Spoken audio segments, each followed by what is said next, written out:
नमस्कार दोस्तों, मेरा नाम है विमल सिंह बालाजी। स्टडी अड्डा में आप सभी का स्वागत है। बिहार शिक्षक भर्ती प्रैक्टिस सेट मॉडल पेपर करा रहे हैं। इससे पहले सेट नंबर 10 हमने देखा था। साइड में बटन पिछला वाला वीडियो आपको मिल जाएगा और कमेंट सेक्शन में जाएंगे तो सारी प्लेलिस्ट की लिंक भी आपको मिल जाएंगी। और अगर बात करते हैं एडुटेरिया की बुक के अकॉर्डिंग तो ये हमारा सेट नंबर जो है वो 6 होगा और ओवरऑल सेट नंबर 11 होगा। चलिए स्टार्ट करते हैं बिना किसी देरी के प्रश्न नंबर 1 से। सबसे पहला प्रश्न, 1759 ईस्वी में बेदरा की जो लड़ाई प्रसिद्ध हुई थी, लड़ाई अंग्रेजों ने किसके खिलाफ लड़ी थी? तो डचों के खिलाफ ये लड़ाई जो है वो लड़ी गई थी, जिसमें अगर बात करें तो ब्रिटिश सेना द्वारा डच सेना को हरा दिया गया था। तो इसमें जीता कौन था? अंग्रेज जो है इसमें जीते थे। टिक लगा दिया, मतलब ये जीते थे। राजनीति छोड़ने वाले, पुडुचेरी में सेवानिवृत्त होने और वहां एक आश्रम स्थापित करने वाले नेता इनमें से कौन थे? तो श्री अरविंद घोष आपका ऑप्शन यहां पर जो है वो सही हो जाएगा। इसको लेकर के 15 अगस्त 2022 को आध्यात्मिक नेता श्री जो अरविंद जी हैं, इनकी 150वीं जयंती को चिन्हित करने के लिए 53 सदस्यीय समिति की स्थापना भी जो है वो की गई थी। करंट के हिसाब से याद कर सकते हैं। इनका जन्म कब हुआ था? तो इनका जन्म हुआ था 1872 में। कहां जन्म इनका हुआ था? तो कलकत्ता में इनका जन्म जो है वो हुआ था। बाकी 1902 से लेकर 1910 तक का जो टाइम था, भारत को अंग्रेजों से मुक्त कराने में इन्होंने साथ दिया था।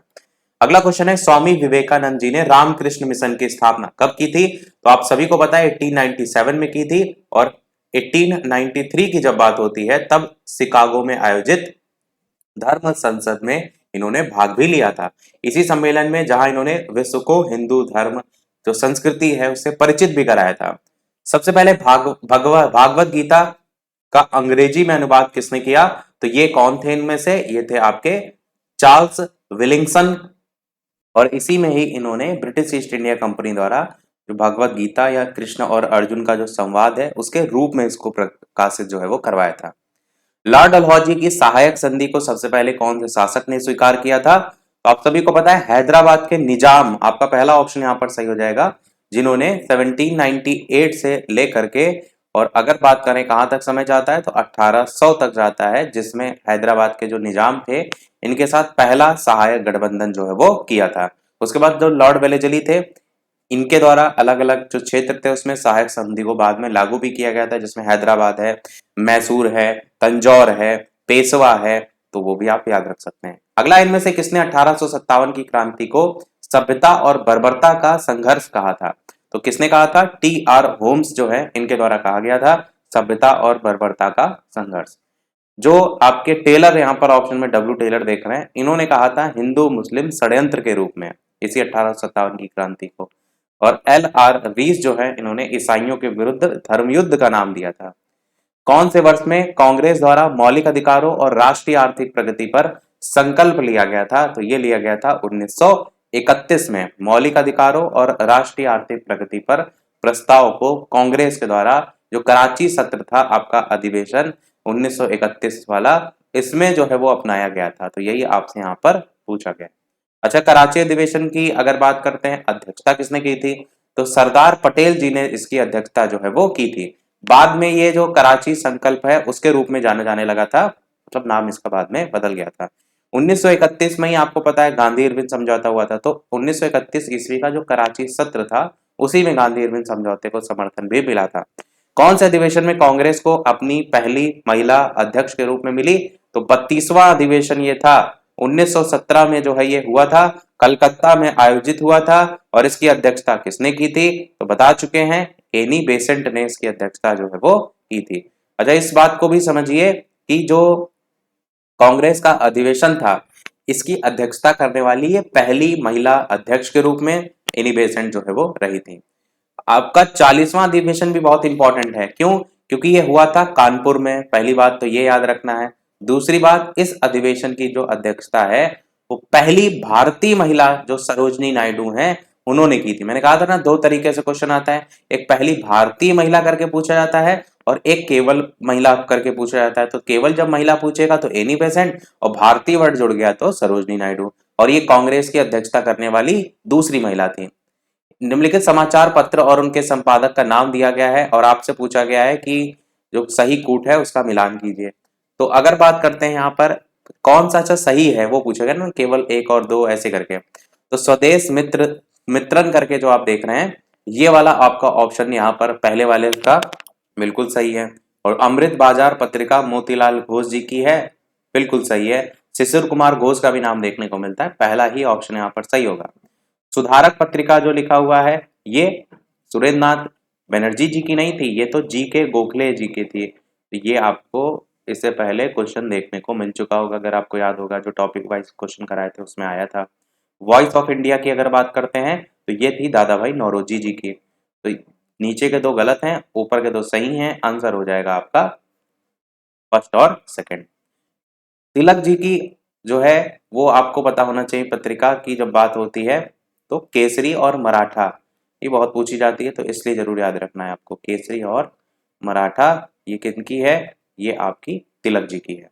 सुरेंद्रनाथ बनर्जी की बंगाली करके पत्रिका है, और जी के गोखले मैंने बता ही दिया। अगला देखते हैं। अगला क्वेश्चन आपका है, अंतर्राष्ट्रीय कला महोत्सव का आयोजन कहाँ जो है वो किया गया, तो दिल्ली में जो है ये किया गया था।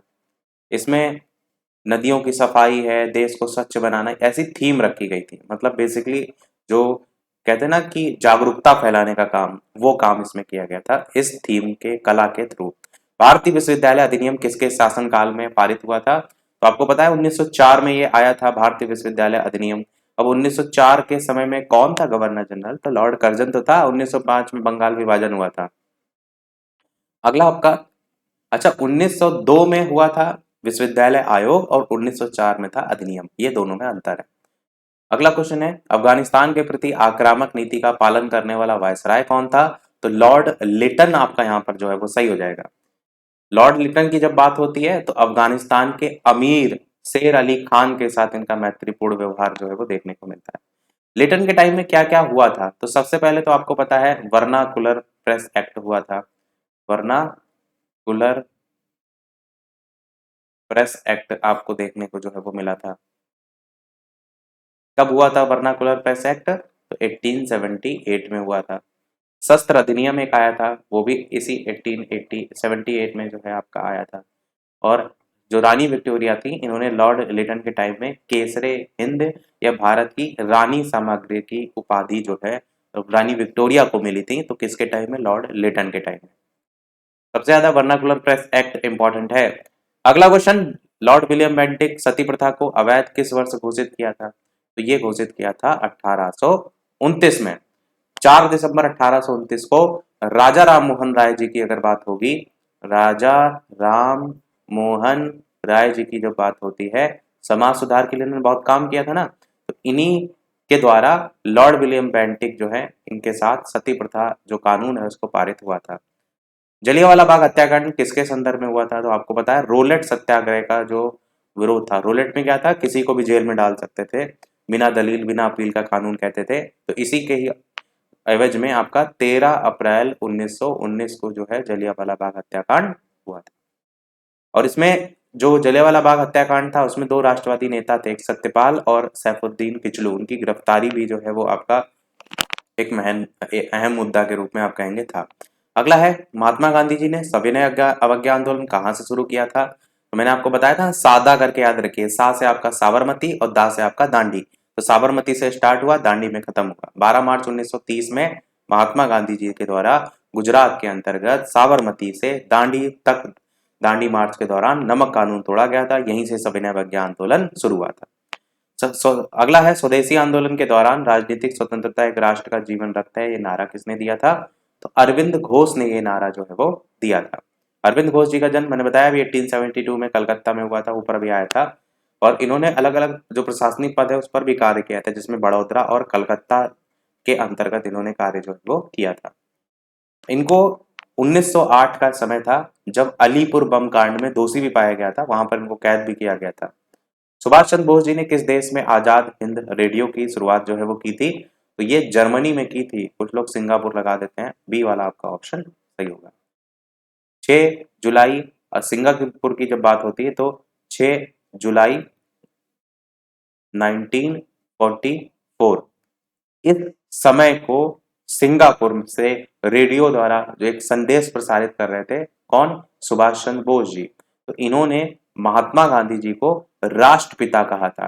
मैंने कहा ना कि कुछ लोग सिंगापुर लगा देते हैं, कारण यह है कि उन्होंने सिंगापुर सुन तो रखा है पर किस संदर्भ में सुन रखा है कि राष्ट्रपति नहीं, राष्ट्रपिता जो है वो इनके द्वारा कहा गया था महात्मा गांधी जी को, और आंसर जर्मनी हो जाएगा। अगला क्वेश्चन, खिलाफत आंदोलन का नेतृत्व किसने किया था? मोहम्मद अली और शौकत अली। 1919 से 1920 के बीच आपका जो है ये चला था और इनके नेतृत्व में हुआ था। अगला, अच्छा, कांग्रेस ने आंदोलन का समर्थन किया था और महात्मा गांधी जी ने इसे असहयोग आंदोलन से जोड़ने की भी मांग की थी, इस खिलाफत आंदोलन को। अगला है, महात्मा गांधी जी ने कांग्रेस पार्टी की सदस्यता से इस्तीफा कब दिया था? 1934 में इनके द्वारा इस्तीफा दिया गया था। कांग्रेस के साथ और सभी थे, उनमें मतभेद हो गया था, इसीलिए अक्टूबर 1934 में इन्होंने कांग्रेस पद से इस्तीफा दे दिया था। कौन से आंदोलन के दौरान नरमपंथी और गर्मपंथियों के बीच पहला विभाजन हुआ था? तो आपको पता है स्वदेशी आंदोलन, जो कि हुआ था 1906 के समय में, और इसके बाद जस्ट आपका सूरत अधिवेशन हुआ था जो कि हुआ था आपका 1907 में। तो अगर बात करते हैं स्वदेशी आंदोलन की, तो उसमें मेन हड़ताल, बहिष्कार, ये सारी चीजें आपको देखने को मिली थी। सूरत अधिवेशन में आपको पता है कि गर्मपंथी विचारधारा के जो सदस्य थे लाल बाल पाल, उसमें कांग्रेस का अध्यक्ष जो है वो बनाना चाहते थे, किसको? लाला लाजपत राय या तिलक जी को। लेकिन नरमपंथी जो विचारधारा के कांग्रेसी सदस्य थे वो रासबिहारी बोस जी को बनाना चाहते थे कांग्रेस का अध्यक्ष। तो फिर कहीं ना कहीं इसी के परिणाम स्वरूप ही ये विभाजन हो गया था कांग्रेस का। एक तरफ थे गर्मपंथी, इनको गरम दल भी कहते हैं, और एक नरमपंथी थे। बाद में ये जो लखनऊ समझौता वहां पर मिल भी गए थे, पर ये आपका पहला ऑप्शन के अकॉर्डिंग सही हो जाएगा। बाकी सूरत अधिवेशन कई जगह ऑप्शन देखने को मिल जाता है। अगला देखते हैं। 20 क्वेश्चन अब तक हमारे हो चुके हैं। वीडियो लाइक शेयर जरूर करते रहिएगा जो भी लोग वीडियो से जुड़ते जा रहे हैं। कि बारदौली सत्याग्रह कब आपका जो है वो शुरू किया गया था? आंसर की बात करते हैं तो आपका आंसर यहाँ पर 1928 जो है वो सही हो जाएगा। आपको पता है कि 1900 की गुजरात से संबंधित है, किसान आंदोलन के रूप में जाना जाता है। नेतृत्व इसका किया था सरदार वल्लभ भाई पटेल जी ने। इसमें बेसिकली ये हुआ था कि जो बाढ़ पीड़ित है, अकाल से पीड़ित हैं, उसमें फसल उत्पादन को काफी नुकसान हुआ था, तो किसानों को पैसे संबंधी दिक्कत आ रही थी। तो इसी के बावजूद भी जो बॉम्बे प्रेसिडेंसी थी उसने बारदौली तालुका के कर में 30% की वृद्धि कर दी थी। तो इसमें जनता भैया भड़क गई। तो यही आपका नेतृत्व था उसके खिलाफ। इसका आपको नेतृत्व जरूर पता होना चाहिए कि सरदार वल्लभ भाई पटेल जी ने जो है वो किया था। अगला क्वेश्चन आपका कि मिलान करना है आपको। एक तरफ हड़प्पा है, और हड़प्पा आपको पता है कि इनमें से किसके खोजकर्ता कौन थे? तो दयाराम साहनी आपका ये वाला ऑप्शन इससे जो है वो मैच हो जाएगा। आपको ये भी पता होना चाहिए कि हड़प्पा जो है वो रावी नदी जो है उसके किनारे है। ठीक है। उसके बाद देखिए लोथल है आपका। लोथल आपका अगर बात करते हैं तो SR राव जो कि डी ऑप्शन में दे रखा है, इससे मैच हो जाएगा। लोथल की अगर बात करते हैं तो लोथल कौन सी नदी के किनारे? तो भोगवा नदी के किनारे। इसके अलावा कालीबंगन की बात करते हैं, बहुत ज्यादा पूछा जाता है, तो ये आपका बीबी लाल करके जो आपका ऑप्शन दे रखा है RS बिष्ट, ये वाला ऑप्शन जो देख रहे हैं इससे मैच हो जाएगा। इनके साथ RS बिष्ट के साथ एक और, ये तो धौलावीरा के हैं। बी वाला ऑप्शन अमलानंद घोष, हाँ ये कालीबंगन जो है इससे संबंधित हो जाएंगे। कालीबंगा की जब बात होती है कौन सी नदी के किनारे? तो घग्घर नदी जो है आपका हो जाएगा, घग्घर नदी। उसके बाद बात करते हैं आलमगीरपुर, तो ये आपका YD शर्मा पहला ऑप्शन यहाँ पर जो है वो हो जाएगा। और अगर बात करते हैं आलमगीरपुर की तो ये हिंडन नदी। उसके बाद बात करते हैं धौलावीरा, जो कि हमारा सबसे एक ऑप्शन बचा RS बिष्ट। और धौलावीरा जो है ये नदी जो है उसका नाम है मानहर या मासर, तो शॉर्ट में मा लिख दिया है। आंसर कौन सा होगा? फर्स्ट का C था, सेकंड का D, थर्ड का B, फोर्थ का A, 5 का E। यहाँ पर ऑप्शन में देखेंगे तो मोहनजोदड़ो नहीं दिया गया है, सिंधु नदी के किनारे है। RD बनर्जी उसके खोज करता थे, उन्हीं को ही राखल दास बनर्जी कहते हैं, RD बनर्जी को। उनका नाम भी पूछा जाता है इसलिए मैंने बता दिया। अगला है अजात शत्रु के वंश का नाम क्या था? तो अजात शत्रु मगध का जो है आपका प्रतापी राजा होता था, और ऑप्शन के अकॉर्डिंग हर्यक वंश हो जाएगा। अजात शत्रु ने, इसका जो पिता था बिंबिसार, बिंबिसार की हत्या करके मगध की गद्दी पर ये बैठा था। उसके अलावा इसने जो लिच्छवी था, वज्जी था, काशी था, कौशल था, उसको मिला करके एक विस्तृत साम्राज्य जो है वो बना लिया था। अजातशत्रु आपका हर्यक वंश से संबंधित है। स्थापना इस हर्यक वंश की बिंबिसार ने की थी और बिंबिसार में जो स्थापना की थी वो 544 ईसा पूर्व जो है वो की थी। अगला, मौर्य काल के दौरान संस्था और संचारी इनमें से कौन थे? तो ये जासूस जो है वो हुआ करते थे, गुप्तचर जिसको हम कहते हैं ना वो। संस्था जो है सार्वजनिक स्थान पर रहकर काम करते थे और एक संचारी जो यहाँ देख रहे हैं उनकी अगर बात करें तो ये एक स्थान से दूसरे स्थान पर जाकर काम करते थे। ये दोनों में अंतर था। गुप्त काल के दौरान सुदर्शन झील की मरम्मत इनमें से किसने कराई थी? तो आपका आंसर कौन सा सही हो जाएगा ऑप्शन यहाँ पर? तो आंसर यहाँ पर कर्णदत्त हो जाएगा, या आपको स्कंद गुप्त देखने को मिले तो ये भी आपका जो है वो आंसर हो जाएगा स्कंद गुप्त। सुदर्शन झील जो है इसके जीर्णोद्धार को लेकर के बात हो, मरम्मत को लेकर के बात हो, ये सही हो जाएगा। जूनागढ़ जो अभिलेख है उससे ये जानकारी मिलती है कि जो सुदर्शन झील का मरम्मत का काम है इसने करवाया था और उस समय विक्रमादित्य के गवर्नर के रूप में ये काम भी करता था। अगला क्वेश्चन आपका, महान रचनात्मक लेखन अश्वघोष ने इनमें से किस शासक का संरक्षण जो है वो प्राप्त किया था? तो कनिष्क ने ये संरक्षण जो है वो प्राप्त किया था। पहला ऑप्शन यहाँ पर सही हो जाएगा। कनिष्क के दरबार में कुछ विद्वान थे जिसमें अश्वघोष था, नागार्जुन था, चरक था, वसुमित्र था। तो बहुत इंपॉर्टेंट नाम है, याद रख सकते हैं। वसुमित्र को लेकर के आपको पता है कि जो चौथी बौद्ध परिषद हुआ था उसका नेतृत्व वसुमित्र ने किया था ना, बौद्ध संगीति जो हुई थी। अगला क्वेश्चन है, सर्जरी का जनक किसे कहा जाता है? तो सुश्रुत को जो है, शासक सर्जरी, शासक सुश्रुत, याद रखिएगा। प्राचीन काल के महान चिकित्सक में इनका नाम देखने को मिलता है और इन्हें भारतीय दृष्टि से अगर देखें तो भारतीय चिकित्सा के जनक के रूप में कहा जाता है, प्लास्टिक सर्जरी के जनक के रूप में कहा जाता है, सर्जिकल प्रक्रियाओं के आविष्कारक के रूप में कहा जाता है। अगला है, मनुस्मृति मुख्य रूप से संबंधित है, तो ये सामाजिक व्यवस्था से संबंधित है, मनु के नियम या हिंदू धर्म की जो परंपराएं हैं उससे संबंधित है। जैन ग्रंथ परिशिष्ट परवान, इसकी रचना किसने की थी? तो हेमचंद्र के द्वारा इसकी रचना जो है वो की गई थी। हेमचंद्र सूरी इनका पूरा जो है वो नाम था। अगला क्वेश्चन आपका है कि प्राचीन भारत के संदर्भ में वाघभट्ट द्वारा लिखित अष्टांग संग्रह का संबंध किससे है? तो चिकित्सा से है आपका। बी ऑप्शन यहाँ पर सही हो जाएगा। तीनों विद्वानों को एक साथ महान चिकित्सक तिगड़ी के रूप में जो है वो जाना जाता है, जिसमें कौन कौन है? तो चरक, सुश्रुत और वाघभट्ट, ये तीन है। तो वाघभट्ट ही प्रश्न में पूछा गया है, बाकी दो को मिला लेंगे तो तिगड़ी कहलाती हैं। चरक के द्वारा जो है वो लिखी गई पुस्तक क्या है? चरक संहिता है। सुश्रुत के द्वारा सुश्रुत संहिता है। वाघभट्ट के द्वारा अष्टांग संग्रह जो है इनकी रचना है। अगला क्वेश्चन आपका, दिल्ली सल्तनत में इक्ता प्रणाली की शुरुआत किसने की थी? आप सभी को पता है इल्तुतमिश इक्ता प्रणाली को शुरू करने वाले जो है वो थे और इल्तुतमिश दिल्ली सल्तनत के गुलाम वंश से संबंधित थे। अगला क्वेश्चन, किस मुगल बादशाह ने हजारा प्रणाली की शुरुआत जो है वो की थी? तो किसने की थी? जहांदार शाह जो है, ऑप्शन डी वाला यहाँ पर सही हो जाएगा। जुल्फिकार खां की सहायता से जहांदार शाह जो है वो बादशाह बने थे। जहांदार शाह ने जो जजिया कर था ना उसको समाप्त करवाया था और मराठों को दक्कन का चौथ और सरदेशमुखी भी प्रदान इन्होंने ही जो है वो किया था। अगला क्वेश्चन, इनमें से किसने पुष्टि मार्ग के दर्शन को प्रतिपादित किया था? तो किसने प्रतिपादित किया था? वल्लभाचार्य ने प्रतिपादित किया था। अगला क्वेश्चन देखते हैं। अच्छा, वल्लभाचार्य जी के बारे में आपको ये तो पता ही है कि कृष्ण भक्ति पंथ के महान संत के रूप में जाने जाते हैं। रामानंद उत्तर भारत के पहले महान भक्ति संत के रूप में जानते हैं। अगला, अंतरराष्ट्रीय परमाणु ऊर्जा अभिकरण IAEA, इसका मुख्यालय कहाँ है? तो इसका मुख्यालय ऑस्ट्रिया में है और ऑस्ट्रिया वियना करके आपका भी ऑप्शन दे दिया जाता है, तो ये आपका ऑप्शन सही हो जाएगा। कब हुई थी इसकी स्थापना? ये हुई थी स्थापना 1957 में। उद्देश्य क्या इसका है? परमाणु ऊर्जा के शांतिपूर्ण जो उपयोग है उसको ज्यादा से ज्यादा प्रोत्साहन दिया जाए। अगला आपका है, सही मिलान करना है। एक तरफ देश है, एक तरफ उनके राष्ट्रीय पशु या पक्षी हैं। तो जापान का अगर राष्ट्रीय पशु की बात करते हैं तो आपका आइबिस है, ये इससे मैच हो जाएगा।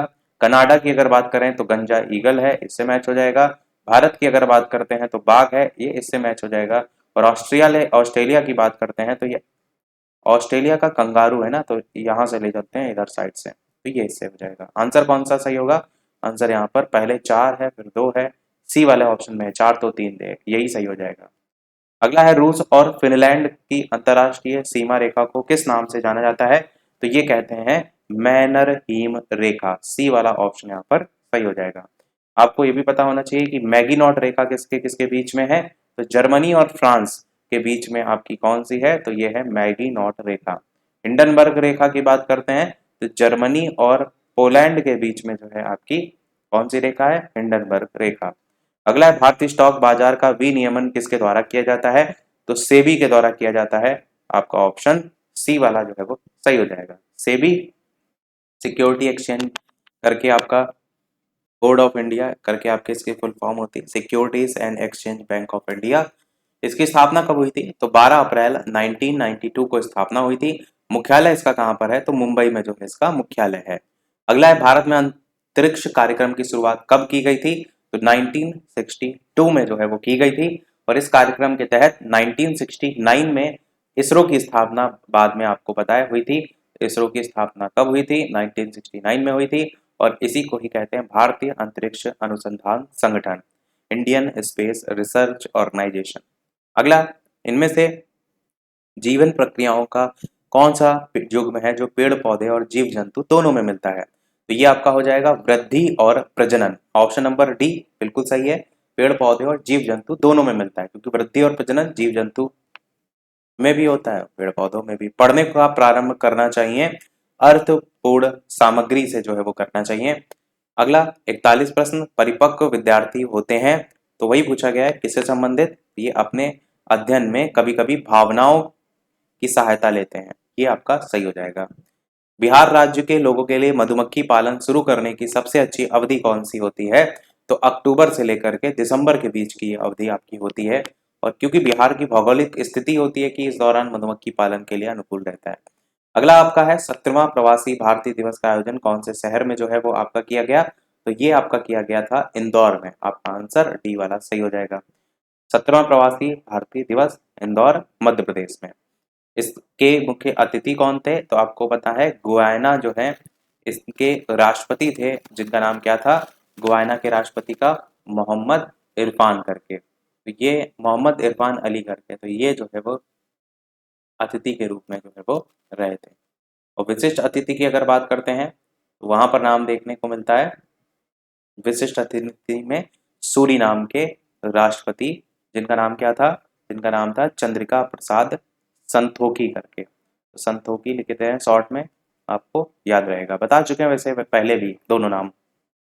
यहाँ पर अली में ला में बड़ी की मात्रा लगेगी, ला में बड़ी की मात्रा, इरफान अली। अगला है चालू वर्ष 2023 को इनमें से किस रूप में मनाया जा रहा है, तो ये मनाया जा रहा है मोटे अनाज के लिए अंतर्राष्ट्रीय वर्ष के रूप में। हाल ही में न्यूजीलैंड के नए प्रधानमंत्री किसे चुना गया है, तो क्रिस हिम्पकिंस करके जो देख रहे हैं, हिम्पकिंस करके, ना की बिंदी भी लगी है, ये सही हो जाएगा। न्यूजीलैंड की प्रधानमंत्री जो है पहले जसिंडा अर्डर्न करके थी, जिनके त्याग पत्र के बाद इनको जनवरी 2023 में जो है वो बनाया गया है। अगला देखते हैं, और इटली की प्रधानमंत्री कौन है, तो वो है जॉर्जिया मेलोनी करके, ये जो है वो इटली की हैं प्रधानमंत्री। और एंथनी अल्बनीज करके जो आप देख रहे हैं, ये वर्तमान में ऑस्ट्रेलिया के प्रधानमंत्री हैं। और पहला ऑप्शन जेसिका अंडन, पहले पहले ही मैंने बता दिया कि ये जो थी वो पहले थी और अब बदल गई हैं, सी वाले ऑप्शन हो गया है। अगला है प्रिट्जकर आर्किटेक्चर पुरस्कार 2023 किसने जीता, अच्छा क्वेश्चन है, डेविड एलन चिपरफील्ड करके जो देख रहे हैं, ये सही हो जाएगा। ये पुरस्कार अंतरराष्ट्रीय स्तर पर वास्तुकला के सर्वोच्च सम्मान के रूप में दिया जाता है। भारतीय सेना के किस कैंट में पहला 3D प्रिंटेड घर का उद्घाटन किया गया था, तो अहमदाबाद में जो है वो किया गया था। इनमें से कौन सा विकल्प सही है, तो आपका त्रिशूर पुरम उत्सव कहाँ मनाया जाता है, केरल में, तो ये तो गलत है। इसके अलावा यहाँ पर केरल लिख भी देते हैं। उसके अलावा खारची जो उत्सव है वो कहाँ मनाया जाता है, तो ये मनाया जाता है त्रिपुरा में, यानी ये भी आपका गलत है। और परशुराम कांड महोत्सव कहाँ मनाया जाता है, तो अरुणाचल प्रदेश में। तो सी वाला गलत है, सी वाला सही है, बाकी सभी जो है आपके गलत हैं। सी वाला सही है, तो इसको काट दें, सी वाले को सही आपको टिक करना है। अगला देखते हैं, भारत सरकार ने काला बाजार को पूरी तरीके से समाप्त करने का लक्ष्य कब तक का रखा है, तो 2023 तक का लक्ष्य रखा है। और WHO द्वारा इसका लक्ष्य जो है निर्धारित किया गया है। वर्तमान में भारतीय बीमा नियामक और विकास प्राधिकरण IRDAI के अध्यक्ष कौन है, तो ये जो है देबाशीष पांडा करके जो आप देख रहे हैं ये सही हो जाएगा। शैलेश पाठक किसके हैं? तो ये फिक्की के हैं।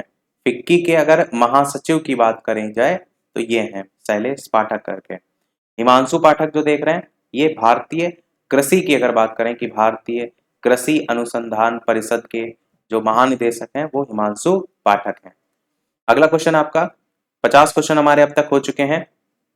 जो भी लोग वीडियो से जुड़ते जा रहे हैं, अगर वीडियो थोड़ा भी अच्छा लगे लाइक शेयर जरूर करते रहिएगा और साथ ही साथ टेलीग्राम चैनल से नहीं जुड़े हो तो बालाजी स्टडी डेटा सर्च करके भी जुड़ सकते हैं।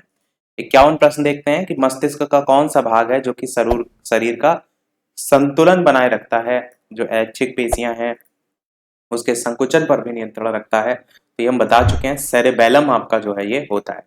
सेरेबेलम संतुलन बनाने का काम करता है। इनमें से परिसंचरण तंत्र का कौन सा अंग नहीं है?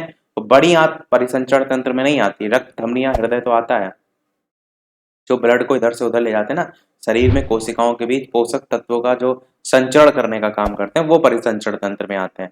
जो भी आप खाते हैं ना उसमें से जो भी एनर्जी रिलीज होती है ब्लड में जाकर के मिल जाती है, तो वो पहुंचाने का काम जो करते हैं वो परिसंचरण तंत्र में आते हैं। सरसों कौन से कुल का पौधा है? अच्छा क्वेश्चन है, पूछा जाता है ये। क्रूसीफेरी कुल का पौधा है। सरसों है, मूली है, सलजम है, ये सब आपके इसी में ही आते हैं। मूली आ जाए या फिर सलजम आ जाए तो ये सब आपके इसी में जो है वो आते हैं। आपका पहला ऑप्शन सही हो जाएगा। मनुष्यों में पुरुषों के यौन गुणसूत्रों में कौन सा समूह होता है? तो बता चुके हम कि जो पुरुष होते हैं उनमें, पुरुषों में आपका एक्स वाई होता है और महिलाओं में आपका एक्स एक्स होता है और यही निर्धारण करता है संतान का। अगला है पौधों में जो लचीलापन है कौन से ऊतक के कारण होता है? तो पौधों में लचीलापन कोलेन काइमा आपका पहला ऑप्शन यहाँ पर सही हो जाएगा। अगला इनमें से कौन सा पदार्थ है कोशिका में अधिक मात्रा में पाया जाता है? तो जल सबसे ज्यादा आपका कोशिका में पाया जाता है। इनमें से श्वसन तंत्र का हिस्सा कौन सा है? तो वायु कोशिका है, श्वास नलियां भी हैं, कंठ नली भी हैं, सभी का सभी यहाँ पर भी सही हो जाएगा।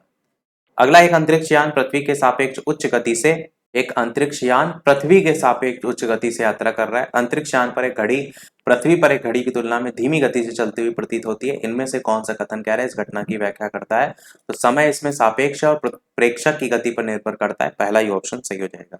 किसी वस्तु पर लगने वाले बल को मापने के लिए इनमें से किस यंत्र का प्रयोग किया जाता है? तो कमानीदार तराजू का यूज जो है वो किया जाता है। इनमें से कौन गुरुत्वाकर्षण बल और दूरी के बीच संबंध का सबसे अच्छा वर्णन करता है?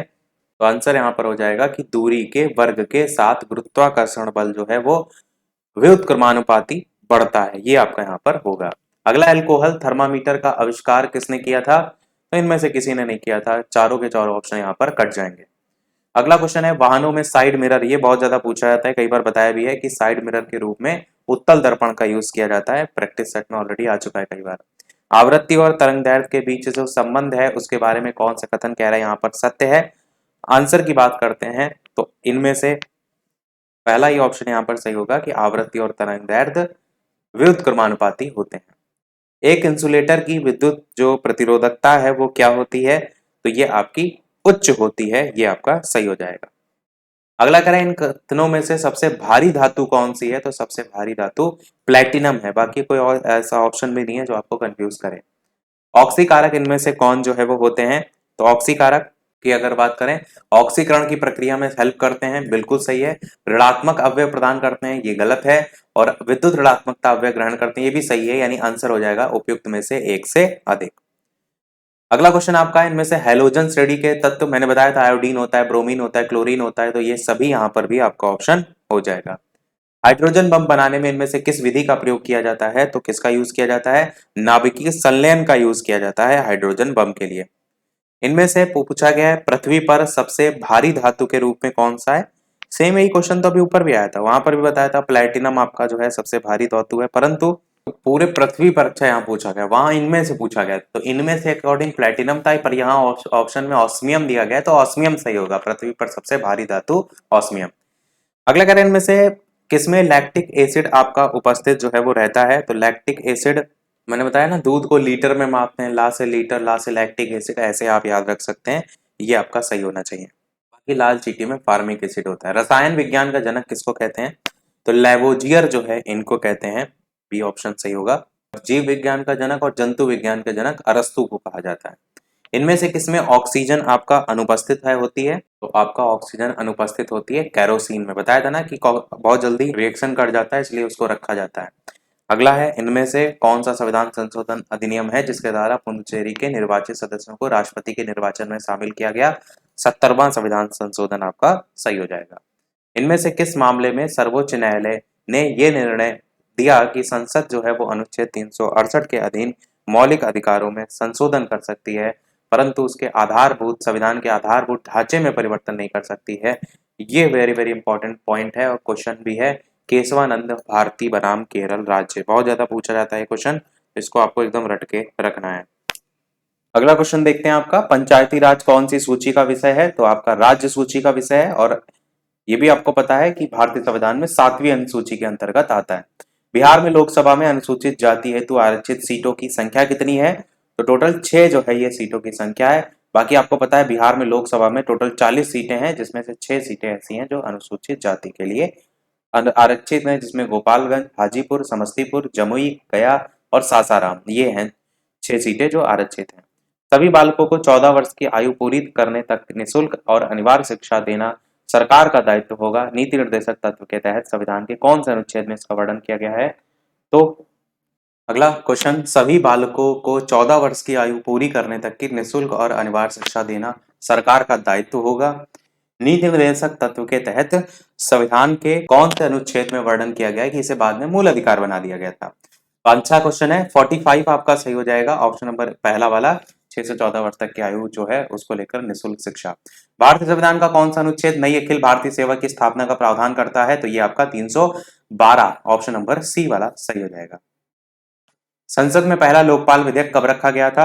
1968 में पहला लोकपाल विधेयक रखा गया था, जिसको लेकर के आपको पता है 1969 में पारित भी हो गया था। बाद में जब लोकसभा विघटन हो गई थी, उसके बाद ये विधेयक समाप्त भी हो गया था।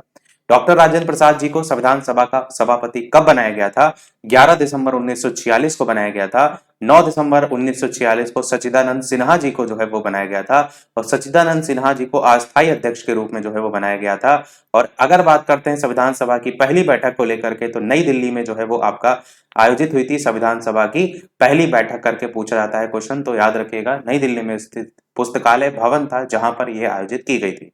और जब बात होती 13 दिसंबर की, तो जवाहरलाल नेहरू जी की अगर बात करेंगे, तो जवाहरलाल नेहरू जी के द्वारा उद्देश्य प्रस्ताव जो है वो लाया गया था, और इस उद्देश्य प्रस्ताव में आपको पता है कि 22 जनवरी 1947 को संविधान सभा के द्वारा बाद में स्वीकार भी कर लिया गया था। तो ये आया कब था? 13 दिसंबर 1946 को, और स्वीकार कब हुआ था? तो 22 जनवरी 1947 को। तो इस तरीके से आपके सारे पॉइंट हो जाएंगे। 26 नवंबर 1949 को क्या हुआ था? तो भारतीय संविधान को अंगीकृत किया गया था। 22 भाग थे, 395 अनुच्छेद और 8 अनुसूचियां। कौन से संविधान संशोधन द्वारा संपत्ति के अधिकार को मौलिक अधिकार की सूची से हटा दिया गया? तो 44वां संविधान संशोधन बिल्कुल सही हो जाएगा। संपत्ति का अधिकार अब किस में आ गया है? तो 300 का में जो है ये आ गया है।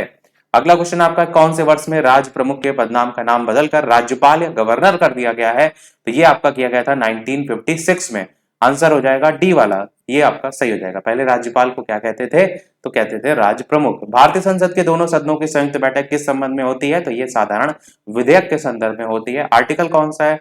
108 है, जिसमें दोनों सदनों की संयुक्त बैठक को आयोजित का या अधिवेशन आप कह सकते हैं तब आयोजित होता है जब कोई साधारण विधेयक या साधारण कोई कानून बनाना हो, विधि निर्माण करना हो, उस पर मतभेद की स्थिति आ जाए या पारित करने में दोनों सदनों में मतभेद हो, तो वहां पर आपका ये स्थिति बनती है कि दोनों की संयुक्त बैठक चाहिए। केंद्र राज्य संबंध के अध्ययन के लिए सरकारिया आयोग का गठन कब किया गया? तो बता चुके हैं इस क्वेश्चन को, 1983 आपका सही हो जाएगा। RS सरकारिया की अध्यक्षता में केंद्र राज्य संबंध पर 3 सदस्यीय आपका जो आयोग है इसका गठन जो है वो किया गया था, 1983 सरकारिया। अगला क्वेश्चन है आपका, 2003 में कौन सी भाषा 8वीं अनुसूची में जोड़ी गई थी? तो 8वीं अनुसूची में जो भाषा जोड़ी थी वो थी आपकी संथाली, यानी पहला ऑप्शन यहाँ पर जो है वो सही हो जाएगा। और आपको यह भी पता होना चाहिए कि 92वां संविधान संशोधन जो है वो था, जो कि यही 2003 में जो है वो हुआ था, जिसमें आपका बोडो हो गई, जिसमें आपका डोगरी हो गई, जिसमें आपका मैथिली हो गई और जिसमें आपका संथाली हो गई। तो आप देखेंगे ना, बदमाश करके लग रहा है, BDMS बदमाश, तो ये 4 भाषाएं इसमें जोड़ी गई थी 8वीं अनुसूची में। और आपका ये भी पता होना चाहिए कि वर्तमान में कितनी भाषाएं हैं, तो 22 भाषाएं हैं। और वर्तमान में जो 22 भाषाएं दी गई हैं वो कौन सी अनुसूची के अंतर्गत आती हैं? तो 8वीं अनुसूची के अंतर्गत आती हैं। अगला कौन सी पंचवर्षीय योजना के अंतर्गत राउरकेला इस्पात संयंत्र, very very important question, Rourkela इस्पात संयंत्र है कहां पर?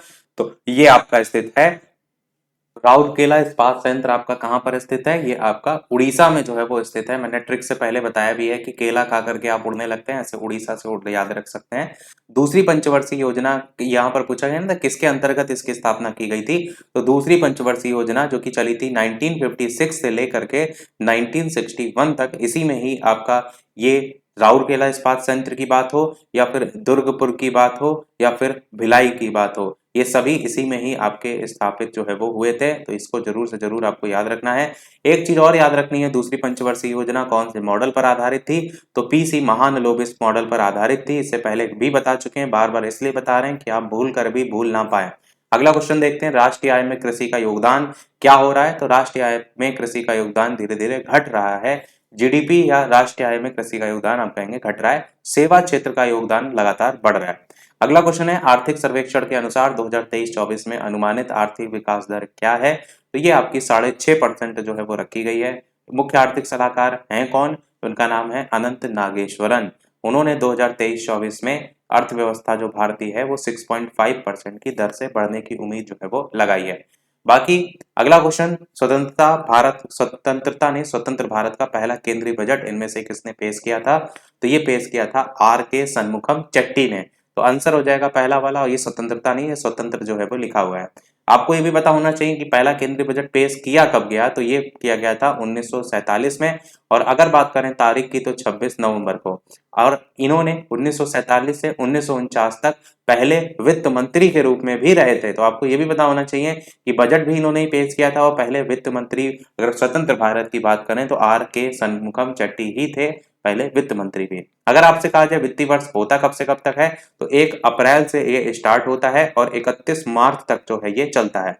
अगर एक और क्वेश्चन पूछा जाए, ऑप्शन नंबर बी में जो जॉन मथाई नाम देख पा रहे हैं, तो भारत के पहले गणतंत्र का या भारत के गणतंत्र का पहला बजट, गणतंत्र मतलब जब होता है जब आपका संविधान लागू हो गया उसके बाद की जब बात होगी, तो पहला बजट तब किसने पेश किया था? तो जॉन मथाई ने पेश किया था, और इनका समय कब का था? तो 28 फरवरी 1950 का। तो दोनों में अंतर है, जब गणतंत्र शब्द जोड़ करके पूछेगा तो जॉन मथाई के साथ जाएंगे, जब स्वतंत्रता के संदर्भ में पूछेगा तो शनमुखम चेट्टी। अगला क्वेश्चन, भारत में आधुनिक चीनी उद्योग की शुरुआत कहां पर हुई थी? तो बिहार में जो है ये शुरुआत हुई थी। कब हुई थी ये शुरुआत? 1840 में हुई थी, और 1840 आपको याद रखना है, बिहार में पहला चीनी मिल की स्थापना की गई थी।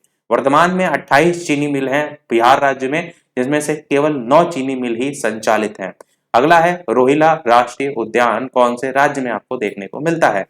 तो ये हिमाचल प्रदेश के अंतर्गत देखने को जो है वो मिलता है। कस्तूरी हिरण के लिए बेसिकली ये प्रसिद्ध है, तो इस चीज को भी आप याद रख सकते हैं, क्योंकि कौन सा राष्ट्रीय उद्यान किस चीज के लिए फेमस है वो भी अब प्रश्न आपसे पूछा जाने लगा है। अगला, इनमें से स्थानों में से कौन सा एक लौह अयस्क खनन जो है वो आपसे कह रहा है क्षेत्र के अंतर्गत नहीं आता है? तो कौन सा इनमें से नहीं आता है? मलाज खंड जो आप देख रहे हैं, जो कि पहले ऑप्शन में देखने को मिल रहा है, ये आपका सही हो जाएगा। मलाज खंड जो है वो लौह अयस्क खनन क्षेत्र में नहीं आता है। निम्नलिखित नदियों में से कौन सी एक पंच नद में सम्मिलित नहीं है? तो सिंधु नदी आपकी पंच नद में जो है वो सम्मिलित नहीं है, और सिंधु नदी की सहायक नदियां भी हैं जिनका उद्गम हिमालय से ही होता है। बेसिकली सहायक नदियों की अगर बात करते हैं तो रावी नदी आपकी है सिंधु नदी की सहायक नदी में, झेलम नदी है आपकी सिंधु नदी की सहायक नदी में, सतलज नदी है आपकी सिंधु नदी की सहायक नदी में, व्यास नदी है सिंधु नदी की सहायक नदी में, चिनाब है आपकी सिंधु नदी की सहायक नदी में। तो ये सभी सहायक नदियां भी आपको पता होना चाहिए। अगला है, प्रति चक्रवात की विशेषता क्या होती है? तो ये होती है स्वच्छ आसमान। आंसर हो जाएगा डी वाला।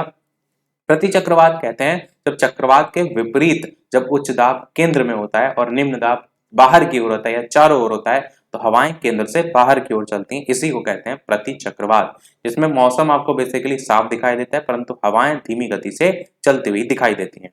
अगला क्वेश्चन, सुपर कंप्यूटर जो परम शक्ति है उसको कहां पर स्थापित जो है वो किया गया था? अगर बात करते हैं आंसर की, तो खड़गपुर में जो है वो किया गया था। ऑप्शन हो जाएगा पहला वाला। अगर परम कामरूप की बात करते हैं तो वो गुवाहाटी में जो है वो आपका स्थापित किया गया था। परम अनंत की अगर बात करते हैं तो यहाँ नहीं लिखा है, गांधीनगर में, अच्छा ये है, तो ये जो परम अनंत है वो आपका यहाँ पर स्थापित हुआ था, और आईआईटी रुड़की में परम गंगा जो है वो स्थापित हुआ था। तो ये सभी सुपर कंप्यूटर के नाम है। अगला क्वेश्चन आपका, पांबा सिंचाई परियोजना कौन से राज्य में है? तो ये केरल में पड़ता है आपका, जबकि गिरना सिंचाई परियोजना कहां पर है? तो महाराष्ट्र में है। तो पांबा केरल में है, आंसर हो जाएगा। अगला है, कराकुम रेगिस्तान कहां पर स्थित है? तो कराकुम रेगिस्तान जो है आपका तुर्कमेनिस्तान के अंतर्गत जो है वो पड़ता है। पहला ऑप्शन यहाँ पर सही हो जाएगा। और अगर बात करते हैं विश्व का सबसे बड़ा वे रेगिस्तान कौन सा है? तो सहारा रेगिस्तान है। कितने देशों की सीमा को छूता है? 11 देशों की सीमा को छूता है। म्यांमार के साथ कितने भारतीय राज्यों की सीमा जो है वो लगती है? टोटल 4 जो है वो राज्य हैं जिनकी सीमा जो है वो लगती है, जिसमें अरुणाचल प्रदेश का नंबर आता है, जिसमें मिजोरम का नंबर आता है, जिसमें नागालैंड का और जिसमें मणिपुर का। तो ये 4 नाम आपके हो जाएंगे। म्यांमार के साथ सबसे लंबी सीमा अरुणाचल प्रदेश की लगती है, इस चीज को भी याद रख सकते हैं। नंदा देवी और नंगा पर्वत कौन से हिमालय के भाग हैं? तो हिमाद्री जो है आपका सही हो जाएगा। हिमालय की इस श्रेणी की औसत ऊंचाई लगभग 6000 मीटर आपको देखने को मिलती है। और कंचनजंगा, नंगा पर्वत, नंदा देवी सब इसी हिमालय के भाग के अंतर्गत आते हैं। अगला क्वेश्चन आपका है, अंडमान निकोबार और लघु अंडमान को जोड़ने का काम कौन करता है? तो डंकन पास जो है इसको जोड़ने का काम करता है। जबकि तमिलनाडु और श्रीलंका को कौन जोड़ता है? तो पाक स्ट्रीट जोड़ता है तमिलनाडु और श्रीलंका को। तो ये आप याद रख सकते हैं। 10 डिग्री चैनल की बात करते हैं, तो ये किससे किसको जोड़ता है या किसके किसके बीच है? तो लघु अंडमान और निकोबार द्वीप समूह जो है उसके बीच में देखने को मिलता है। तो ये आप कुछ चीजें हैं जो याद रख सकते हैं। अब यहां से आप देखेंगे तो मैथ के प्रश्न हमारे स्टार्ट हो रहे हैं। इसको अलग से लगा दिया ताकि थोड़ा सा नीचे स्पेस रहे। एक पहला 101 प्रश्न है, एक पुलिसकर्मी 400 मीटर की दूरी पर एक चोर को देखता है, ठीक है। उसका पीछा करना शुरू करता है। जब पुलिसकर्मी 9 किलोमीटर प्रति घंटे की चाल से दौड़ रहा है और चोर 7 किलोमीटर प्रति घंटे की चाल से दौड़ रहा है, तो पुलिसकर्मी द्वारा चोर को पकड़ने में कितना टाइम लगेगा? आप देखिए कि इन दोनों की गति में डिफरेंस कितने का है। तो 2 किलोमीटर प्रति घंटे की है, यहां पर 2 किलोमीटर प्रति घंटा है और ऊपर जो वैल्यू दे रखी है वो मीटर में दे रखी है। यानी आपको क्या करना पड़ेगा, जो किलोमीटर प्रति सेकंड है, घंटा है, उसको मीटर प्रति सेकंड में बदलना पड़ेगा। तो सबसे पहले तो आप इन दोनों का डिफरेंस निकालिए, परिणामी गति जिसको हम कह सकते हैं। तो परिणामी गति निकालने के लिए आपको कुछ नहीं करना है, घटा देना है। और घटाना क्या है, जो दोनों की चाल का डिफरेंस है। तो आपका 9 में से सीधे सीधे घटा दीजिए 7, और जो भी वैल्यू आएगी उसको चेंज भी कर लीजिए। तो 5/18 से गुणा करके आप चेंज कर सकते हैं। 2 गुणे 5/18 करेंगे तो कितना आएगा? 2 × 2, 2 9 18। तो आंसर क्या यहाँ से आएगा? यहाँ से वैल्यू 5/9 आएगा। ये आंसर नहीं है, ये एक्चुअल में वैल्यू वो निकल के आई है जो कि वो इस स्पीड से आगे रह रहा है, तभी तो वो आगे जाकर के पकड़ पाएगा। समय ये आपको निकालना है, कह रहा है कि कितना समय लगेगा। आपको डिस्टेंस ऑलरेडी दे रखी है। समय बराबर होता है क्या है? समय बराबर होता है आपका दूरी बटे चाल। दूरी कितनी दे रखी है? 400 दे रखी है। चाल कितनी है? क्योंकि अभी हमने डिफरेंस करके निकाली, यानी कि 5/9। अब इसको सॉल्व कर लीजिए। नहीं दिखाई दे रहा तो थोड़ा सा क्वालिटी बढ़ा लीजिएगा। तो इसको सॉल्व कर लीजिए। अब 400/5 है, 9 ऊपर जाएगा, गुणा हो जाएगा, तो ये आपका 720 सेकंड निकल करके आएगा। और ये कितने मिनट के बराबर होता है? 12 मिनट के बराबर होता है। 60 से डिवाइड करके आप मिनट में भी बदल सकते हैं। आंसर डी वाला ऑप्शन यहाँ पर हो जाएगा। तो बस केवल डिफरेंस निकालना है, इसमें ध्यान रखना था, बाकी तो आप कर लेंगे। अगला देखते हैं। अगला क्वेश्चन है आपका, एक पिता और उनके पुत्र की वर्तमान आयु का टोटल 60 वर्ष दिया गया है। 6 वर्ष बाद, 6 वर्ष पूर्व पिता की आयु पुत्र की आयु की 5 गुनी थी। 6 वर्ष बाद पुत्र की आयु क्या होगी? ऑप्शन से भी कर सकते हैं, एक्स से भी कर सकते हैं। एक्स से करेंगे तो पिता की आयु को एक्स मानेंगे, पुत्र की आयु 60 - एक्स। 6 वर्ष पूर्व की एक कंडीशन दे रखी है, एक्स - 6 हो जाएगा। और उसके बाद दोनों समीकरण को बराबर रख के उसको सॉल्व करेंगे। एक्स की वैल्यू आएगी, बाद में पिता पुत्र जो माना है उसमें वैल्यू रख देंगे, उससे आंसर आ जाएगा। ऑप्शन से कैसे करेंगे? तो 20 साल अगर आप देख रहे हैं यहाँ पर ऑलरेडी कि 6 वर्ष बाद पुत्र की आयु क्या होगी, यहाँ लिखा ना 6 वर्ष बाद पुत्र की आयु क्या होगी, तो मान लेते हैं 20 वर्ष है। अब 6 वर्ष बाद की आयु ये दे रखी है, यानी 6 वर्ष पहले क्या रही होगी, तो आप इसमें से 6 वर्ष अगर पहले जाएंगे तो निकल करके आ जाएगा 14 वर्ष। ये हो जाएगी वर्तमान की आयु, क्योंकि प्रश्न में क्या आया था 6 वर्ष बाद पुत्र की आयु क्या रही होगी, तो वो आपका मान लेते हैं अगर 20 रही होगी तो 6 वर्ष पहले कितनी रही होगी, यानी कि वर्तमान में 14 वर्ष। पिता और उनके पुत्र की वर्तमान आयु का टोटल 60 है। अगर ये 14 है और टोटल 60 है तो बचा कितना? तो आपका बचा 46। 46 ही तो बचेगा। हाँ, 46 + 14 तभी तो आपका 60 के बराबर होगा। ठीक है। अब ये कह रहा है कि 6 वर्ष पहले पिता की आयु पुत्र की आयु की 5 गुनी थी। 6 वर्ष पहले अगर जाएंगे यहाँ पर तो ये 40 साल के रहे होंगे, यहाँ पर 6 साल पहले जाएंगे तो ये हो जाएगा 8 साल। देखिए ये 5 गुना है, बिल्कुल 5 गुना है। 8 × 5 = 40 होता है, 20 आंसर हो जाएगा। ऐसे ही चेक कर सकते थे बाकी भी ऑप्शन, मैंने तो सीधे आंसर पर रख के आपको दिखा दिया। अगर आपको एक्स से नहीं समझ में आता, बाकी एक्स से भी मैंने बता दिया, दोनों में से जो सही लगे वैसे आप कर सकते हैं। एक वस्तु को अंकित मूल्य के 3/4 पर बेचने पर 25% का लाभ होता है। अंकित मूल्य और लागत मूल्य का रेशियो क्या होगा? तो यहाँ पर सीधे सीधे जो भी वैल्यू है अंकित मूल्य की वो एक्स मान लीजिए, क्योंकि कह रहा है ना अंकित मूल्य का 3/4। तो सेलिंग प्राइस क्या हो जाएगा, एसपी की वैल्यू जो हो जाएगी वो हो जाएगी 3x/4। और यहाँ पर कह रहा है 25% का लाभ होता है, तो इस कॉस्ट प्राइस पर होगा, यानी सीपी 25% का लाभ यानी कि 125 और बटे में आपका 100, और ये बराबर हो जाएगा इस 3x/4 के। सॉल्व कर लीजिए, एक्स की वैल्यू या कॉस्ट प्राइस आप निकाल लीजिए और एक्स से उसका रेशियो निकाल लीजिएगा। कॉस्ट प्राइस निकालेंगे तो कितना आएगा, यहाँ पर अगर आप इसे काटिए तो 25 से चौक 4 बार में जाएगा, 25 100 के 100 और 25 पंचे 125 करके। बाकी यहाँ से इस 4 से ये 4 भी कट जाएगा, ये बचेगा 5 और ये बचेगा 3। 5 बटे में जाएगा ना तो 3x और बटे में आपका 5 आएगा। रेशियो पूछा गया था अंकित मूल्य और लागत मूल्य का, एक तो निकाल लिया आपने, तो ये वाली वैल्यू का और एक लागत मूल्य का, एक को x मान लीजिए, यानी कि जो रेशियो निकल आएगा वो x अनुपात 3x/5 आएगा। अब ये 5 है बटे में उधर जाएगा तो ऊपर 5:3 के रूप में आ जाएगा, जो कि आपको पहले ऑप्शन में दे रखा है। अगला क्वेश्चन देखते हैं कि 6.3 सेंटीमीटर जो है उसकी त्रिज्या वाले एक ठोस गोले को पिघलाया जाता है और इसमें 25.2 सेंटीमीटर की ऊंचाई वाले एक लंब वृत्तीय शंकु को बनाया जाता है।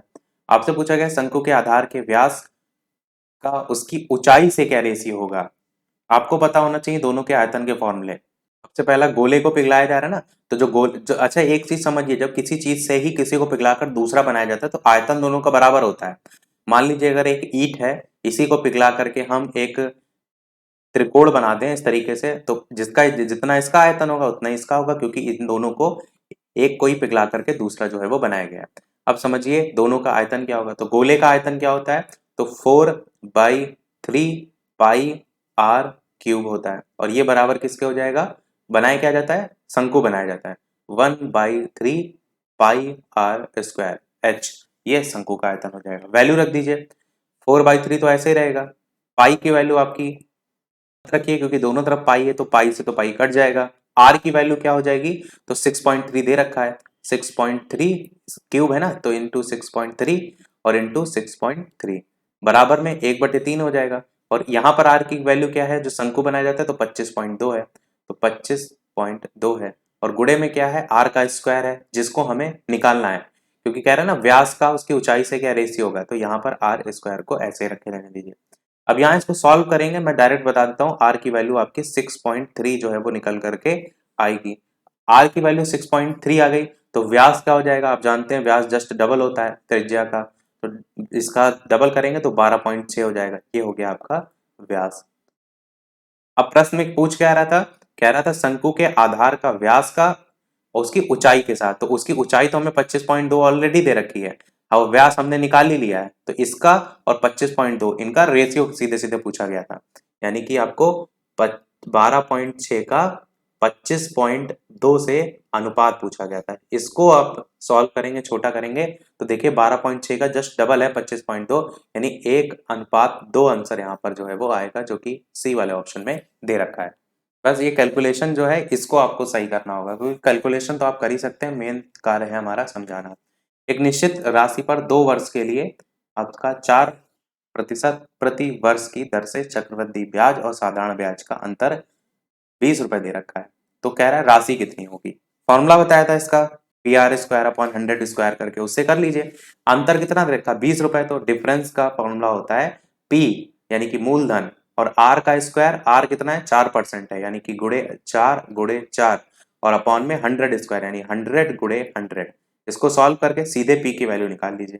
अब यहाँ पर देखिए किसी से कट रहा है तो आप 4 से काट लीजिए, 4 × 1 = 4, 4 × 5 = 20, और देखिए 4 से इसको भी काट लीजिए बट्टे वाली को, तो यहाँ पर वैल्यू 25 जो है वो आ जाएगी।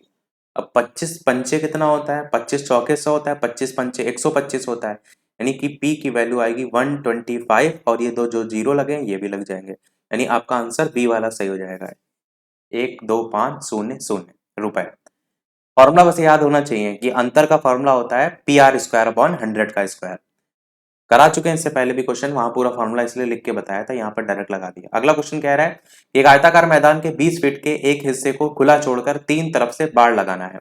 एक आयताकार, जैसे ये आयत का है तो एक तरफ छोड़कर तीन तरफ से बाड़ लगाना है। यदि मैदान का क्षेत्रफल 680 वर्ग फुट है तो कितने फुट बाड़ लगाने की आवश्यकता होगी। यहाँ पर इस चीज को समझिए कि आयताकार मैदान में लंबाई गुणे चौड़ाई, ये फॉर्मूला होता है। लंबाई आपको दे रखी है कितनी, 20 फीट दे रखी है तो हमने लिख दी, और ये भी कह रहा है कि जो मैदान का क्षेत्रफल है वो भी 680 दे रखा है, यानी L इंटू बी की वैल्यू आपको कितनी दे रखी है, 680 वर्ग मीटर के, वर्ग फीट के। तो ठीक है, अब यहाँ पर L की वैल्यू अगर 20 पता है, यहाँ L रख सकते हैं, यानी 20 गुणे B और बराबर 680। अब यहाँ से B की वैल्यू निकाल लीजिए, तो B की वैल्यू निकालेंगे इस जीरो से, जीरो कट जाएगा, दो से काटेंगे, दो एक नम दो, दो तिया 6 और दो चक्कू 8, यानी B की वैल्यू कितनी आ जाएगी, 36 आ जाएगी। लंबाई भी पता है आपको, चौड़ाई भी आपको पता चल गई। अब आपसे पूछ क्या रहा है कि यदि मैदान का क्षेत्रफल इतना है तो कितना फुट बाड़ लगाने की आवश्यकता होगी। आपको पता है जो बाहर की परिधि होती है वो क्या होती है, दो गुणे लंबाई प्लस चौड़ाई होती है, पर एक साइड तो है ही नहीं, तो लंबाई निकालने के लिए आपको एक साइड बस, उसमें दो मल्टीप्लाइड में नहीं आएगा, यानी लंबाई तो केवल रहेगी पर जो चौड़ाई है उसमें दो का खाली गुणा होगा। अब यहाँ पर एल और बी की वैल्यू रख दीजिए, एल की वैल्यू 20 है आपकी, प्लस दो गुणे बी की वैल्यू आपकी 36 है आपकी, और यहाँ पर आपकी वैल्यू निकल कर आएगी 20 और 36 गुना होता है 68, 20 और 68 जोड़ेंगे तो कितना हो जाएगा, 88 फीट हो जाएगा आंसर, जो कि डी वाले ऑप्शन में दे रखा है। बस ये समझ में आना चाहिए जो परिमाप है ये L+2B कैसे हुआ, यहाँ पे लिख भी देते हैं, हो सकता हो किसी की ना समझ में आए।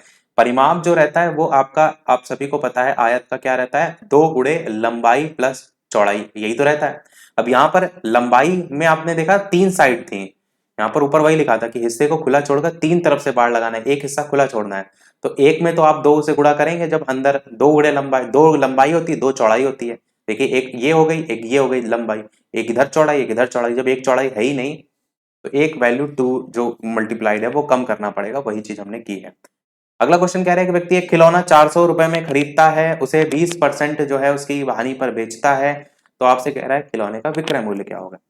अगर 400 रुपए में आप खरीद रहे हैं और 20% की कह रहे हैं हानि हो रहा है, 20% की हानि मतलब 80% हो जाएगा, तो इसका 80% आपसे पूछा गया है, क्या हो जाएगा, डबल जीरो से डबल जीरो काट दीजिए, 4 8 जा हो जाएगा 32 और एक लग जाएगा जीरो, 320 रुपए आंसर हो जाएगा। अगला क्वेश्चन आपसे कह रहा है कि ए और बी एक साथ किसी कार्य को 18 दिनों में कर सकते हैं, तो हमारा ए और बी मिलकर के किसी काम को 18 दिनों में कर सकते हैं, बी और सी मिलकर के उसी कार्य को 27 दिनों में कर सकते हैं, ए और सी मिलकर के उसी कार्य को 54 दिनों में कर सकते हैं। सबसे पहले क्या होता है, तीनों का आपको एलसीएम लेना है, तीनों का एलसीएम कितना आएगा, तो वही टोटल वर्क निकल करके आएगा, तो टोटल क्या आएगा 50, ये 54 लिखा हुआ है क्योंकि ए और सी मिलकर 54, तीनों का एलसीएम क्या आएगा, 54 ही आएगा। अब पर डे का निकाल लीजिए, 18 तिया 54 होता है, तो यहाँ से आपका 3 यूनिट पर डे का काम आ जाएगा, ए और बी अगर करें मिलके। बी और सी का 27 दुना होता है 54, तो यहाँ पर 2 यूनिट पर डे आ जाएगा, पर ए और सी करेंगे तो 54 एकन्नम यानी कि 1 यूनिट पर डे आ जाएगा। अब एक चीज और ध्यान देंगे यहाँ पर कि ए और बी में ए 2 बार आ रहा है, बी 2 बार आ रहा है, सी 2 बार आ रहा है, यानी कि यहाँ पर जब आप निकालेंगे तो 2a प्लस बी प्लस सी करके जो है वो आएगा, और तीनों मिलकर के पर डे कितना काम कर रहे हैं, 3 4 5 और 6, यानी कि 6 यूनिट पर डे का काम कर रहे हैं। दो इससे काट देंगे, दो एकन्नम दो, दो तिया 6, यानी कि अगर ए बी सी का निकालें, ए प्लस बी प्लस सी, तो ये में दो तीनों मिलकर के 3 यूनिट पर डे का काम कर रहे हैं। टोटल काम कितना है 54, और पर डे का काम है 3 यूनिट, और पूछा क्या गया था कि सभी एक साथ कार्य करते हैं तो कार्य के 50% को कितने दिनों में कंप्लीट करेंगे, यानी कि 54 को 3 से तो डिवाइड करेंगे पर उसका 50% ही काम करना है, 54 काम नहीं करना है, 54 का आधा काम करना है, इस चीज को समझिएगा, ठीक। तो 54 का आधा कितना होगा, 2 2 जा 4, एक उधर जाएगा, 2 7 जा 14, 27 काम करना है, यानी टोटल काम है 27 और पर डे का काम है यूनिट का 3, तो इसको डिवाइड कर दीजिए, 3 9 जा 27 होता है, 9 आंसर आ जाएगा ऑप्शन नंबर बी वाला। अच्छा क्वेश्चन था। अगला क्वेश्चन देखते हैं कि कोई धनराशि साधारण ब्याज की दर से 3 वर्ष में 800 से कितनी हो जाती है, 920 हो जाती है। कितनी बढ़ी है 920 तक, तो 120 रुपए बढ़ी है, 800 से 920 टोटल कितनी बढ़ी है, 120 जो है वो बढ़ी है। समय कितना है, 3 वर्ष का है, और दर कितनी है, 3% की है, लगा दीजिए PRT/100, पी की वैल्यू क्या है, मूलधन तो 800 था ना, तो ये हमने लिख दिया। और दर कितनी थी, 3 थी। नहीं दर नहीं, दर तो कह रहा है बढ़ा दी जाती है तब, तो दर तो हमें निकालनी है ना कि तो समान अवधि में राशि, अच्छा राशि कितनी हो जाएगी समझिए। यहाँ पर जो धनराशि हो रही है 3 वर्ष में 800 से 920, वो कोई साधारण ब्याज है, वो हमें नहीं पता कितना है, बाद में बढ़ाया जा रहा है। तो हम यहाँ पर पहले एक आर निकालेंगे कि ये जो बढ़ रहा है इतने से इतना, ये कितनी दर पर बढ़ रहा है। तो बटे में आपका 100 और बराबर में जो एसआई होता है ना, तो वो कितना था 120 वैल्यू हो ही जा रही थी, तो 120 यहाँ से सबसे पहले आर निकालेंगे। तो आर यहां से निकल करके कितनी आएगी, यहां से आर निकल के वैल्यू आएगी 5%। अब आप समझिए, यहां से 5% निकल कर आई तो ये 5% पर ही 800 से 920 रुपए हो रहा था, पर बाद में कह रहा है ब्याज की दर 3% बढ़ा दी जाती है, यानी इसी में 3% बढ़ाई जाएगी। तो नई दर क्या हो जाएगी, नई दर आपकी हो जाएगी कितनी, 5 जोड़ में जोड़ देंगे तो 5 + 3, ये हो जाएगी आपकी 8%। अब दूसरा जो कंडीशन है वो लगाएंगे तो समान अवधि में वो कितनी राशि हो जाएगी, यानी फिर से यही मूलधन तो वही रहेगा, जो आपकी दर होगी वो 8 हो जाएगी, और समय जो आपका 3 साल का रहेगा, और वहां पर आप राशि निकाल के इस 800 रुपए में वाले में जोड़ देंगे। तो यहां पर फिर से पीआरटी 100 लगाएंगे, तो पी इंटू आर 8% नई दर हो गई, समय आपका 3 साल ही था, बटे में आपका 100 था, ये आप निकाल लीजिए नई दर। और इसमें 800 रुपए वो जोड़ देंगे जो कि पूछ रहा था नई दर क्या हो जाएगी, पहले तो था ही 800 ऑलरेडी मूलधन, मूलधन जोड़ करके वैल्यू आ जाएगी। तो इसको सॉल्व कीजिए, डबल जीरो कट जाएगा, 8 8 जा 64, और 64 इंटू 3 करके 800 में जोड़ेंगे तो 992 आपका ऑप्शन यहाँ पर हो जाएगा रुपए, यानी कि आपको ऑप्शन पहले वाले में यहाँ पर दे रखा है। यही पूछ रहा था, तो समान अवधि में ही वह राशि कितनी हो जाएगी, तो 800 तो थी ही, जितनी एक्स्ट्रा बढ़ी वो उसमें जोड़ दी। अगला क्वेश्चन कह रहा है 60 लीटर के एक मिश्रण में दूध और पानी का रेशियो 2:1 है। 2 अनुपात अगर 1 है तो आप दूध पानी निकाल सकते हैं, यह अनुपात 1:2 अगर करना है तो पानी की कितनी मात्रा और मिलानी पड़ेगी। अब इस चीज को समझिए कि इसमें वैल्यू है कितनी, 60 लीटर में दूध कितना रेशियो 2 है, तो 60 को 2 से गुणा करेंगे वो, और बटे में दोनों का टोटल 2 और 1 कितना होता है 3, तो 3 से अगर काटेंगे तो कितना आएगा, 3 दूनी 6, 0, 20 दूना 40, यानी आप कहेंगे कि इसमें दूध जो है वो 40 लीटर है और पानी जो है वो आपका 20 लीटर है। ये आपको समझ में आ गया होगा। अब ये भी समझिए, मिलाना इसमें केवल पानी है, यही तो कह रहा है कि पानी की कितनी मात्रा मिला दें। यहाँ पर पानी भी 20 है, इसमें पानी कितना मिला दें कि रेशियो 1:2 है, तो जाहिर सी बात है अगर हम 20 को 80 बना दें तब आपका रेशियो 40 से काटेंगे तो 1 और 2 के रेशियो में निकल आएगा, यही तो बात होगी। तो 20 से 80 बनाने के लिए कितना जोड़ना पड़ेगा, 60 लीटर जोड़ना पड़ेगा, 60 आंसर हो जाएगा। यही चीज आप x मान के भी कर सकते हैं कि आप वापस से 40 और बटे में आप 20 + x रखिए और बराबर में 1:2 रखिए, वहां से भी कर सकते हैं, पर उतना दिमाग क्यों लगाना, ऐसे डायरेक्ट ही आपको समझ में आ रहा है तो इससे ही ऐसे ही कर सकते हैं। चलिए बढ़ते हैं रीजनिंग के क्वेश्चनों की तरफ। रीजनिंग में यहाँ पर 100 जो क्वेश्चन ऐसे हैं जिनमें थोड़ा स्पेस चाहिए हो सकता है, उसके अलग से हमने लगा दिया है। 111 प्रश्न है कि कबूतर का संबंध शांति से है तो किसका किससे है, तो श्वेत ध्वज का संबंध आत्मसमर्पण से है, बी ऑप्शन हो जाएगा। ये वाला 6 मेज वाला है, इसके लिए थोड़ा जगह चाहिए होगी। 6 मेज हैं जो कि 6 व्यक्ति जो है वो केंद्र की ओर मुख करके बैठे हैं, तो सबसे पहले एक वृत्त आपको जो है वो इस तरीके से बना लेना है।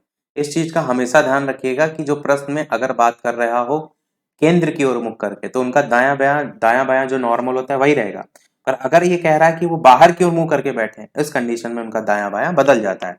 अब यहाँ पर 6 व्यक्ति हैं, तो एक खाली लाइन ना खींच के इस तरीके से लाइन खाली बनाते थे, 1 2 3, इधर तिरछा तिरछा बनाते हैं ताकि 6 लोग आ जाएं, 1 2 3 4 5 6, ऐसे सही रहेगा, ठीक है। 6 व्यक्ति केंद्र की ओर मुख करके एक वृत्ताकार घेरे में बैठे हैं, ताश खेल रहे हैं। विजय सुधीर के बाएं हैं, विजय को यहाँ बैठा देते हैं। विजय किसके बाएं हैं, सुधीर के, तो सुधीर किधर होगा, इधर होगा, यहाँ पर सुधीर बैठा होगा, क्योंकि सुधीर का बायां जो होगा वो इस तरफ होगा, दायां इस तरफ होगा। तो वही कह रहा है सुधीर के बाएं है विजय। अमर राकेश और सौरभ के बीच में है, अमर किसके बीच में, अमर को यहाँ बैठा लेते हैं, अमर को किसके किसके बीच में बैठाना है, राकेश और सौरभ के। तो मान लेते हैं यहाँ पर राकेश है, वैसे इन्होंने लिखा नहीं है किधर इसके, इधर राकेश या उधर है, हम अभी के लिए बैठा ले लें, बाकी कुछ गड़बड़ होगा तो उसको डिलीट करके दोबारा लिख देंगे। अमर जो है राकेश और सौरभ के बीच में है। नीरव अमर के बाईं ओर है, नीरव जो है अमर के बाईं ओर है, बायां किधर होगा, इस तरफ होगा ना, तो नीरव इधर होगा, यहाँ पर नीरव को बैठा दिया।